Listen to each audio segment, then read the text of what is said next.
Hey everybody, welcome to One More Round with Josh Norris. Today I'm stoked. I've got Jason LaBrash, who is co-owner of Grizzly Iron Inc., which we're going to go into how cool that company is. Been around for 35 years. But before we get into it, make sure to share the show with somebody that you think could get something out of it, whether this episode or another one.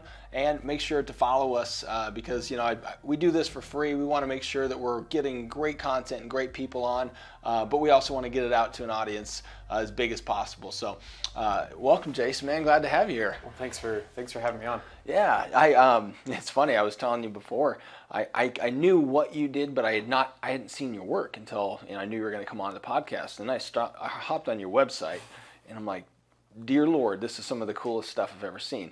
So you do everything from, I'll let you tell us. What is Grizzly Iron Inc.? What are all the cool things that you do? So we do architectural ironwork. That's what we call it. So we do what most people would call ornamental ironwork, or like wrought iron. And we do a lot of that. So gates, railings, fencing. That includes a lot of blacksmithing and forged elements. And then we've ramped up in the last year to 2 years of doing more structural steel. So from some small beams and posts and projects to full-on houses. So doing all the structural supports and members for some pretty large projects. So. Yeah, some of the gates I saw were like pure copper. Yeah, no, they're wrapped in copper. Okay. They still have a steel frame. Okay. But so with your business, you've been in business 35 years. How and are you even 35? No. Okay, I was gonna say. So how did the business all get started? So it was my dad who started the business. He started it. I think like most people in similar fields and trades, working on the side, doing some side projects. Actually, for his boss at the time, he was doing some side work and building fencing and gates and things. And he was working as a superintendent for a general contractor. And then, he fell in love with metalwork and welding, and just decided to go out on his own, and built up the company. I came along in 2007. The company was actually started before I was born, just a year before I was born, and but I came in full time after graduating high school, and even at that time, even though it was the 2000s, we really didn't have like technology so much involved in the company. I would say we were using email to send some estimates and doing some things, but we didn't even have internet at our actual office. That was it. My dad would do it at his home office, sending emails, things like that at night. And we'd mostly use a fax machine at our office. So, so that was one of the first things was integrating. We started, doing CAD work, the computer aided design. Which I kind of took on initially, and learned it, and took some college courses and brought that in as, making things more precise, and instead of just drawings by hand, and we're able to find new solutions to things sometimes, and then also like expect challenges a little bit better when we see that. So when you came into the business, like, is that what your dad was like, man, I need to take this thing to the next level, or at least this generation of how things are done? Or I don't know that he really even had that idea so much. He was just going, just going with the flow. Just had work, and just kind of going day by day, month by month. Not that like he wasn't looking. I think he'd always had imagined growing the company, but never wasn't truly pursuing it to some extent. And as I was going through high school, we started going to some, we went to a Success magazine thing. They put on an event. Is that when Darren Hardy had it? I think so. There was one event that I think that really triggered a lot of what we did and started doing and going down the whole success and mentorship and coaching rabbit hole. And that was, we went to an event, actually, a friend gave us some tickets. There was free tickets to go to this thing, and there was a bunch of speakers. Rudy Giuliani was a speaker, and Zig Ziglar was a speaker, and there was a bunch of big name speakers there, and then we ended up going to another thing that was a course on something, and then and it kept on going, and then it was one of them recommended read Rich Dad Poor Dad, and then got further into Rich Dad Poor Dad, and we signed up with their coaching at one point. I always say, like, we didn't take it as seriously as we could have. I mean, we did. They definitely pushed us to do a few things here and there. But so you guys like got coaching and were like, we want to take this to the next level, and like that's what kind of helped propel everything. Yeah, and I would say it was a really slow process of all that. I'll be honest, because like it was like still not really being around. Although like our customers are very affluent. Like it really wasn't like around other successful business owners that were kind of doing the same things. So so like it was always a little bit of a challenge, I think, until like podcasts became popular and like started listening to MSCEO and like there's PJ that's Pej I can always mispronounce his last name. But like there's a few that like I think actually kind of drove like me pursuing a little bit more, and that's when it was like okay, here's the real steps we can start taking, and there's always bumps in the road all along the way, but totally. So like it sounds like that kind of helped propel everything. What are some of the, just so people can kind of get a vast idea, what are some of your favorite projects that people can get a picture in their mind, and if we can find it, we'll actually throw it up on the screen here too. So I've got a couple in mind. One, there's a particular gate that we designed for a lady, and you actually talk about like the types of houses we were talking before, of like the level of houses. This one is to me like a upper middle class neighborhood, not a multi-million-dollar mansion or something like that. We did a gate, but a lady she had a very European taste. I can't remember if she or her husband was from Europe. But she wanted some very traditional elements, but they wanted something organic, and so we designed like we'd kind of done a few projects with calla lilies already previously, so we incorporated some calla lilies into this and like frames out the gate, and then did some like real traditional scroll work, and did some more like some unusual elements in the gate. So yeah, we'll throw that up because I saw one on your site and it was neat because it was a gate and it actually had candles, like it had like these bent arms it looked like, and then they would hold candles. Yeah, we've done a few.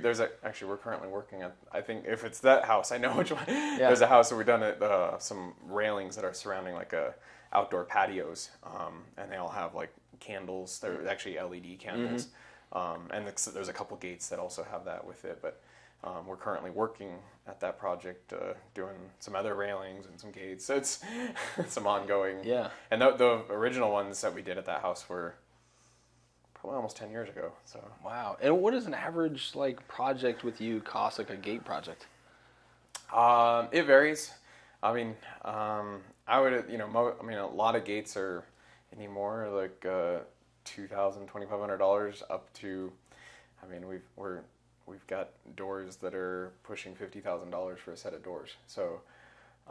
Wow. So I mean, and we have projects that are six figures doing structural work, and so it just, Yeah, it's cool because like when we were at Arte the other day, and I think I heard you right, you were talking about like you guys have like 100 projects going on right now. Yeah, in various stages. So so like pretty much at least kind of committed to. So that's a lot. Yeah, usually there's somewhere between 10 to 20 actively in progress that I'd could say like are being worked on. Like currently we actually have 4 different crews in different locations right now across the state. Yeah. Like I'd be just installing plus our shop working. So but yeah, usually there's half a dozen projects in the shop with and several being installed or something at the same time. So with that kind of volume of projects, I mean, you got to have a pretty decent sized team at this point. Yep. What's it like? Because coming in 2007, I'm sure you guys weren't this busy, were you? Okay. Well, so actually that was at one point right when I was coming in, like that was a point where we were like getting busier and busier. Like and we had gotten up to about 10 or 12 people at that point. But it lasted a little while, and then a recession hit. Yeah, it just challenges. I mean, even the recession didn't hit like us directly. It would just be like it'd be losing team members and things, and and you just had up and downs. You get people like key people back that had worked previously for us and things like that. But now we're at about 20 people. Okay. That work for us, and kind of across the board. We have several people in the office, and I would say, I mean, our team now is there's some of them that I wish when we only had 2 or 3 of us, I wish that like we could have just had one of them. Just there's, and I could say that at least 7 or 8 of our people now. That would have been like amazing to have when we only had one person. So we have a full team of people that like is really incredible. So and so I mean I know you're a part of our team. You've been apart for a while. Yeah, for about 3 years. Like how you have a team of 20 people, and like that's a lot of people. Most small businesses, like, they don't realize, because like we have 10, Yeah. But you get up to 20, 25, you're managing a whole different structure. And what kind of things do you do to promote leadership and to get the most out of your team? So I've always, again, I kind of struggle with this one myself because like I always like wonder like, oh, do we really like we've tried to get certain people as kind of leaders in the team, like, and we have a kind of a little bit of a informal like situation. Mm-hmm. So there are certain people that I would say, like, in the shop and on like our field crews, that the guys know these guys are the ones to go to for the questions first. Mm-hmm. Or they're more or less, we hand off the project to them and they're running that project. But otherwise, a lot of it is learning to trust some, like, these guys to work on their own, and mm-hmm. to be, to find things to do sometimes. Sometimes it's that. And I mean, and it's a system of knowing, okay, here's where to go to find the work, mm-hmm. and having it ready for them, and then they also know, like, okay, hey, look, like, this needs to be solved and I'm going to go fix that, or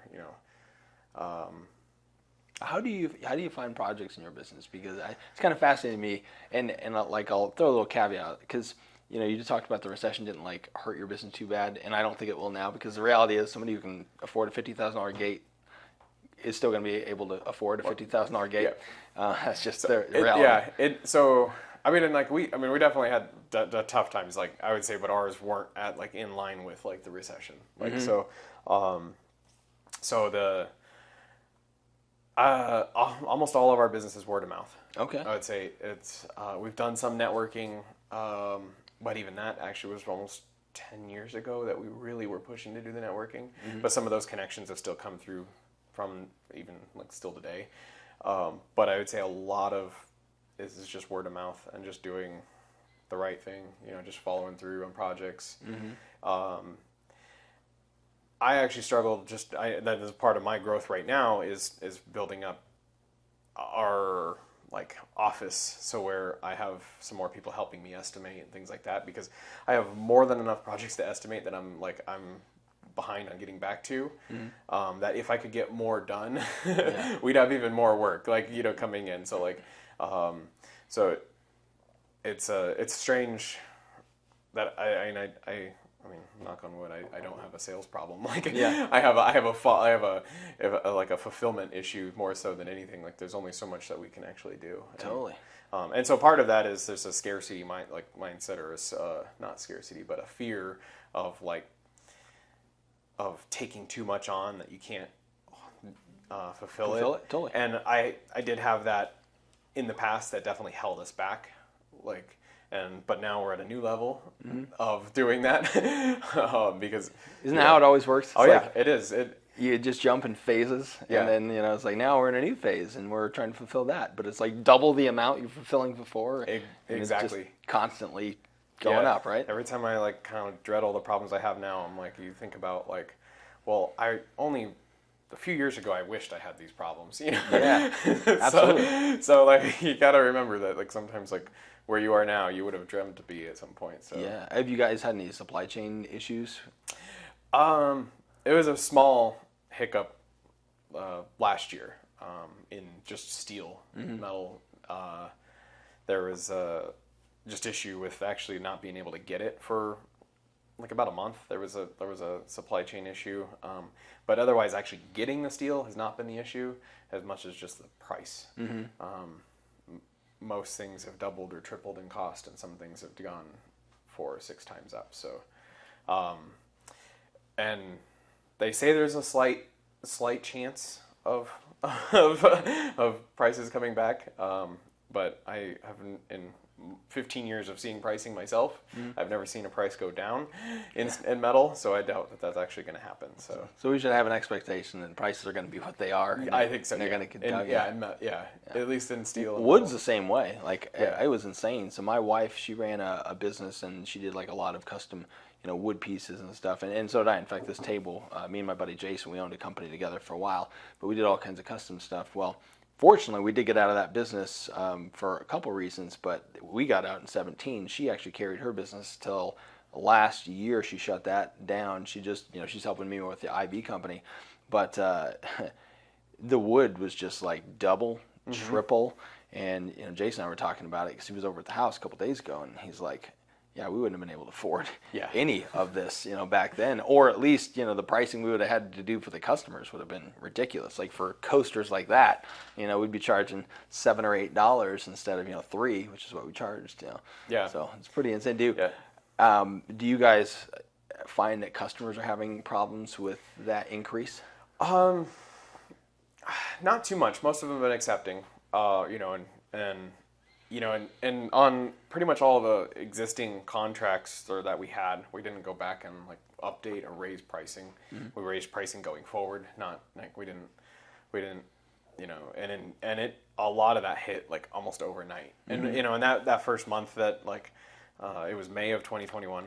I do remember like when all of a sudden that they said like a very common steel item that we went to order, and they said we don't have it, and so I just told them, okay, send us like a full bundle, which is very rare for us. I mean, it's like send us the full bundle as soon as you do have it, and we just decided that we're gonna spend almost everything we could just to get stock on items, because I didn't want to like risk not having it, because we're constantly, we're always busy and trying to meet deadlines, and like especially a very common item, to not have it, like it was like that's gonna be a challenge. That like, hey, like being in the steel business and not being able to get steel. So we just decided to try to stock up as much as we could at that point, and like I said, since then that hasn't been an issue of getting it. Then just the pricing adjusted. So what are some of the things in 35 years? I'm sure there have been, and I guess you can only speak to your. So like from 2007, what are some of the things that were challenges for you that you guys were able to overcome, but at the time kind of seemed detrimental? I think cash flow is probably the biggest thing, and I think most business owners don't want to talk about it because they think they're alone in it. But I think most businesses struggle with it. Like, I know, and everyone knows they do, but like it's like people are afraid to say it. You know, like that they, and I mean honestly, like it, it's. And it's also, some of that is comfort level too, depending on the business owner. Like I have a friend that he's willing to run it to zero every day, and he's not, and he's doing $7-8 million a year, in business. And so I'm not entirely comfortable with that, because I've been there when I didn't want to be. So, and it can still happen at times.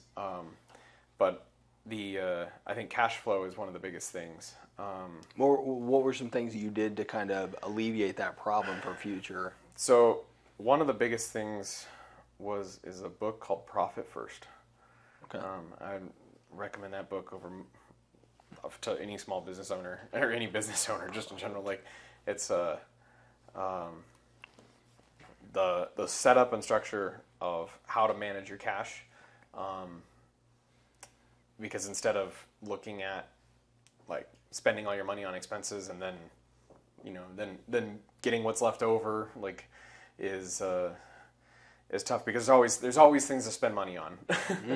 And it's easy to, and say you have a small business with 5 or 10 employees. Well, like, and you have $10,000 in the bank. Well, like, like, oh, you may, like, you think you have enough for payroll or you have enough for expenses or for this next week or 2 weeks, but really you might not. I mean, because especially if you're used to when it's at zero, and all of a sudden you get a $50,000 check for a project or whatever it is, like a contract. You get a huge cash injection.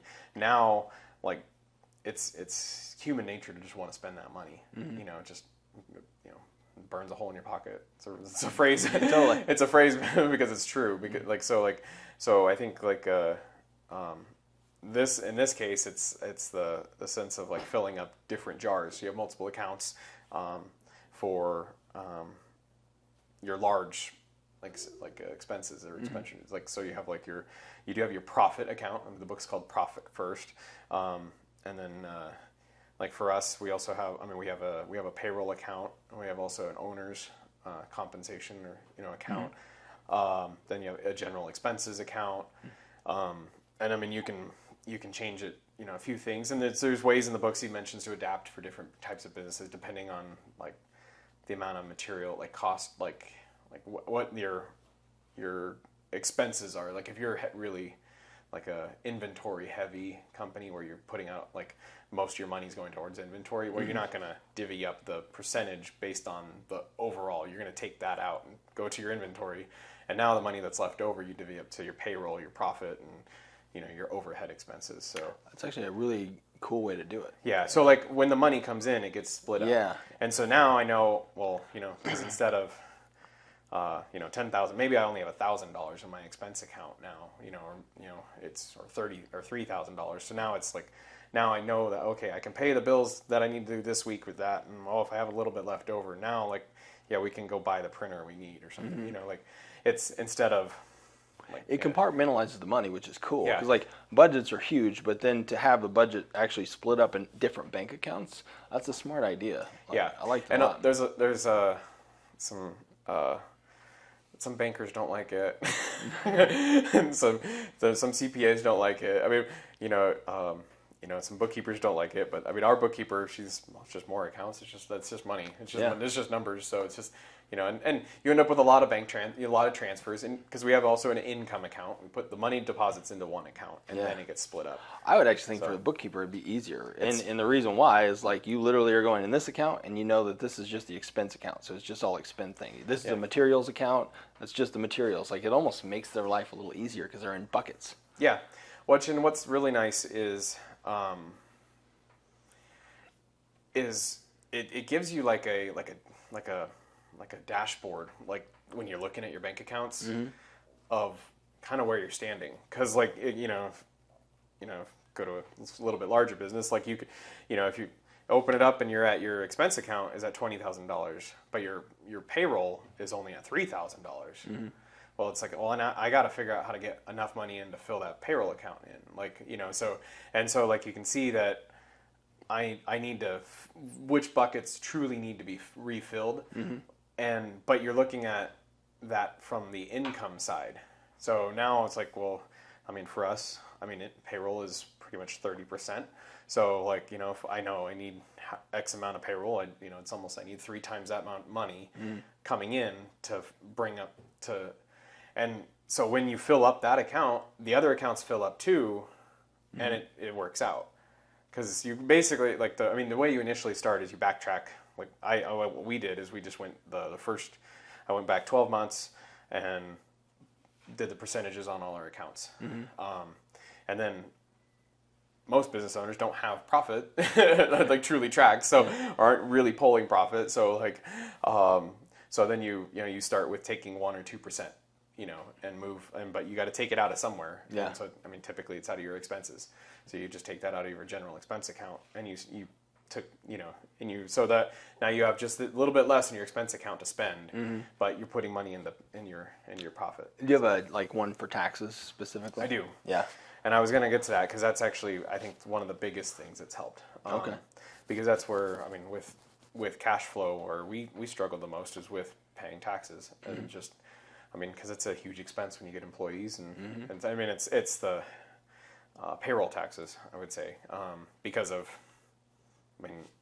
it's a expense. I think when you start out in business, you don't really see so much. It's one thing to pay someone $1,000, but then but then you put them on payroll, and then you're adding into the other expenses on top. And so, it's technically, there's some of it's taken from the check, but you also have the employer contribution. But but like, you're not getting this like red flag right in your face that, hey, I got to pay your payroll taxes, like, and then so I'll wait till later to pay it, or like, and as you're small, it's okay because maybe you only have to pay monthly or or quarterly even sometimes. So, but as you grow, like, you start having to pay, on right after pay periods, and they'll start adding up, and those interests and penalties all get huge. And I mean, I know that from experience. So, but having that payroll tax, like, account, I mean, it's a tax account, and I mean, I pay, mostly it is coming the payroll taxes, and it is meant to also pay, like, if there is any kind of like a corporate tax, like you do at the end of the year, but for the most part, I end up using it actually more as a payroll taxes. So the 30% payroll is actually probably more towards just the net payroll, not totally. Actual the taxes come out of the other account. So the way I've just kind of seemed to work it out, and it seemed to flows a lot better. And it's just, like I said, it gives you that dashboard where you can look at it and, okay, like, this is where I need to be in a couple weeks, and gives you that insight to, like, seeing a little bit further down the road. Right. Because, like I said, it could be having $50,000 feels good now. Yeah. But when it's divided up into those accounts the right way, like, you can see that, oh wait, maybe I don't have what I need. Yeah. No, I love that. I'll definitely read that book, Profit First. So you were working with your dad, right? Is that something you always wanted to do? Was it, what did you want to do, like, growing up? So I've always kind of wanted to do my own thing. Like, I didn't, reading books and going through some of the courses and stuff through high school, I did not want to go to college. That just didn't interest me. There was me and one other kid in my whole class that decided, that was like, that, like, kind of like bucked the system, like, at the time, because at the time it was like, it was just assumed that you're going to go to college, and what are you going to go do? And I'm like, I don't want to do that. Like, I want to just go into business in general, like, of some kind. So I saw leaving high school that, I mean, I could have gone to college to go after, like, a business degree, or go spend 4 years in working in the business and building or growing a business. I mean, even, like, getting real world application. Real world application was the actual, like, was probably going to be a lot more beneficial, and I'm not going to go into debt doing it. Well, hopefully, so like, not in the same way. So, so that's what I decided to do. And I mean, I've always, I guess, I started working in the shop younger, when I was, like, I think 11 or 12, as I started learning how to weld, and so, I mean, I found an appreciation for metalwork, and so that's, it kept me in the business. What's it like, that dynamic between your dad? So, we've had some rough times for sure. The challenge that we both have come to realize is we think a lot alike, but sometimes we communicate a little different. So we can argue over the same point, or but we're making the same point. But we found a lot more rhythm a little bit. Some of that, I think, has come from. I think we figured it out, but then. We ended up both reading, I think, Traction and Rocket Fuel. Actually, we both read Traction, and then later on I read Rocket Fuel, and it's like, oh, you got to read that too. And kind of started figuring out the visionary integrator thing. And so in our case is that I'm more the visionary and he's more the integrator. He's better at being more organized, and he's better at organizing the production in the shop. And things like that, where I can see maybe a little bit further of, like, maybe like further projects, and things like that, like maybe directions on where to go. Yeah. Was it difficult at all, like coming into a business that your dad had started that he's had for so long, and then you kind of working in that? Did the employees see you differently? Not at the time, because I had been working in the shop quite a while. So you were around, and and I knew, all the people at the time that we had working in the shop. Actually, some of them had known for several years, and so like. And when I remember the first summer, I was working in the shop and working with them, and then I just remember one day I told my dad, hey, like I want to do this estimate or do this, and do something in the office or something like that. And he was like, okay, he's all here, go do that. He had already been showing me how to do that kind of stuff, through high school and things like that, because he'd be working on estimates in the evening and things like that. So. It just kind of slowly worked into doing like that, and it'd be even off and on until probably 2016 or 17 that I'd still be actually working in the shop, because even about 2016 we only had, at one point we had one other employee. Oh wow! So you've grown pretty drastically in the last 6 years. Yeah, I don't know. It was because it would like I said, we had gone through waves, and we had. And I think it's to some necessity that we had a group of employees, and a couple people had left, and then actually it was kind of like a big exit in a sense. Not like for most of them, like I'm still on good terms with pretty much all of them. It wasn't like it was I think one of them that we're still on good terms with kind of held the other ones together, helped them in, and yeah, and then so we just kind of it had dwindled down to like, I was like, oh, what are we gonna do? Like, there was talks of like, do we just let it go? Like, do we, but like there's some of it that there's some attachment for us for sure, like of not wanting to let the business, just go, because there's, I'd say there's an attachment to the equipment on some of it, because like we have some, like a lot of our, like the tools that we use in the blacksmithing stuff, there's some antiques we use. Yeah. And so it's like, it's not like you could just go out tomorrow and just like put this all together and just start it, it's like, it's a process in acquiring like some of the equipment we have. Like it's not like you can just go down the street and buy it. Like you have to be at the right place at the right time, know the right person at sometimes to get some of these things. Like they're not really making them anymore, right? No, a lot of these things there's a lot of the stuff that, if you're trying to buy blacksmithing equipment like anvils or the old power hammers or things like that, like it's not like you can just go and buy them. It's a timing thing. And, so some of it was like, that was kind of, some of that kept us, was like, hey, like, this is, we had this, we can do this and we can make it through. And I think, and we did, we grew back up, and it was getting, one good employee and another good employee, and it's just kind of stacking that until like we have a great team. So just that kind of line in the sand, being like, oh no, we're going to do it. We're going to go forward and keep it going. And at one point we had the SBA, the organization they had, I don't know if they still do it, but they have like a kind of a free coaching thing that they do, that I just heard about. Like you go in, you can talk to the SBA, they'll come in and they'll assign you a coach, and they'll kind of work with you one-on-one, and they did, and actually they had like 3 different guys come in and like kind of to talk to us about a few different things. I think I only met with like 2 of them one time. But the one guy we met, supposedly he had ran multi-$100 million company at one point, or was like a CEO or something of a very large company, and we had gotten some systems like developed through that, and kind of figuring some things out.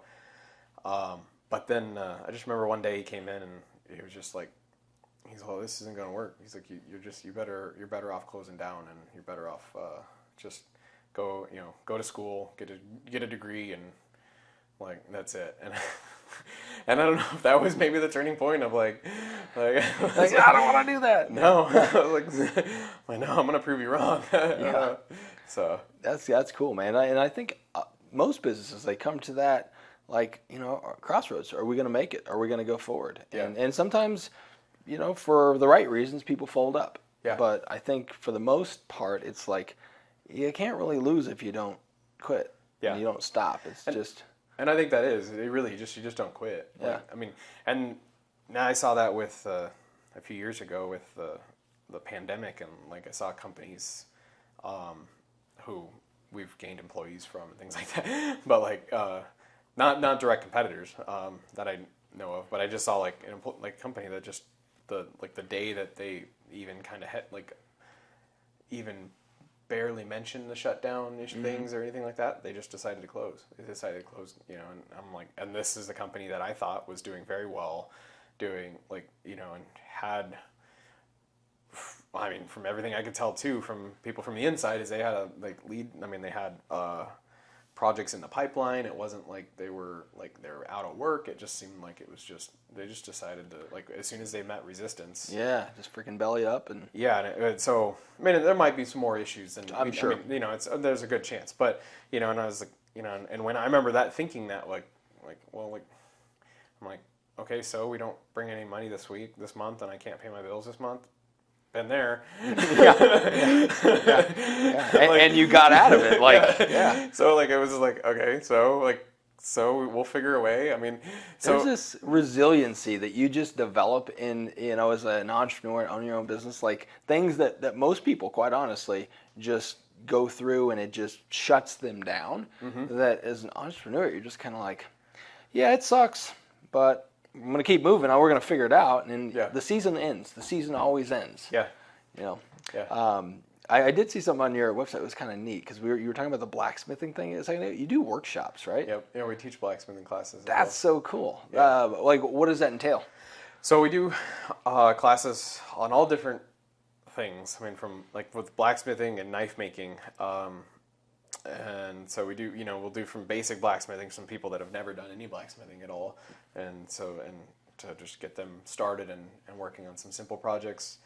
And then we're working on building up to where we can do, more and more levels of that. I mean, we do ones where we make certain tools, like we do like a tong making workshop, and I think we will have one coming up that we'll do hammers and actually then along with axes in a kind of side-by-side workshop kind of thing. But then we also have the knife making classes, and that's been very popular because of a TV show. We're doing it before, yeah. But Forged in Fire has definitely just kind of like spiked up. Yeah, definitely spiked attention. The interest in people wanting to do stuff, and so we were already in the position of doing doing classes, and then like I said, that TV show just helped make it more public and more people interested in it, and so we get here's an opportunity to you can learn to make a knife and we've got some classes that are on the basic end of that, but I would say a lot of our classes, I mean, you're not just making this cheap little knife. I mean, the idea is that you're making the knife the right way. Oh, I saw the knives on your website. In fact, Hank, my producer, he's a knife guy, so I'm like, dude, you got to see this. This is some of the coolest knives I've ever seen. Like the design that you put in the blade, the handle, and correct me if I'm wrong, but it kind of looked like it was one piece, some of the knives, like from handle all the way to the sharp point. Some of them can be, yeah. Mm-hmm. And there's a class that we do that is, we call a blacksmith knife, is what it's called. And it's all just it's all a metal handle that's so it doesn't have any wood or anything on it. And that's actually one of the more basic of the knife classes that we do. But yeah, then the other ones that we do is we'll do the full blade, and then show also making, because we do forge it. We'll show grinding, all the heat treat, and then also into doing the handle work. And so I mean, the idea is that you can go and do it yourself. I mean, it also it takes it's a good amount of equipment to do as a challenge. That I mean, it can all be worked around with different things, and depending on again how much you want to how much do you really want to push to do it. So how long is the workshop? So most a knife making workshop's 2 days. Okay. And then do you do teams and stuff? Will companies do that kind of as a team building deal? We do have done some team building ones. That'd be a fun one. Actually, I'm going to talk to my partner about that. Yeah, we've done and usually those will do 3 or 4 hours. They'll come in And maybe we don't do a knife or something. We'll do like some bottle openers, or we have a cheese slicer project that we do. Or My guys don't want knives, so yeah. So and it's possible that we can do it, and we can set it up to make it so it's like so it's not too, because it's the challenge with short term in and around the blacksmith, like, or in working in workshops, is there's a fear of getting over the fire.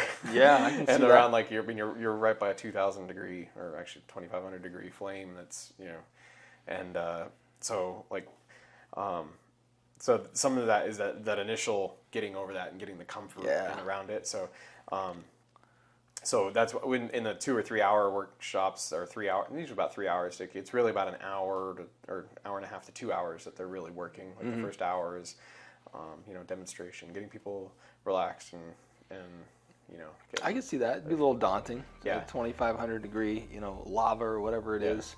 I want to come see the shop. I think it'd be a lot of fun. Yeah. If there's ever a time I can come down, just have lunch, whatever. Anytime. That's awesome. So how can people find you? How can they either get one of your products or sign up for a workshop? Well, our website is grizzlyiron.com, just like it sounds. Grizzly is spelled with no E. Okay. But it's GRIZZLYIRON. So our work and our workshops are all on there. Cool. And your social? You guys on social media? Yep. Actually, it's all also under Grizzly Iron. Okay. Or Grizzly Iron Inc. on some places, but you can find us on Instagram and Facebook. Our Facebook page is a little more active. Seems like it lends it more to that audience, though. Like a little older. Instagram is actually great for it. It's my lack of just pushing, Yeah. Well, I mean, it is a very visual product. Yeah. We actually have a Facebook group for our workshops and things like that. So like where people like where we announce classes and things like that. So people. Sweet. We have I think we have right at 1,000 members. So. And then is the group Grizzly as well, or? It's actually Grizzly Iron Open Forge. Okay. I think is what it's called. So. All right.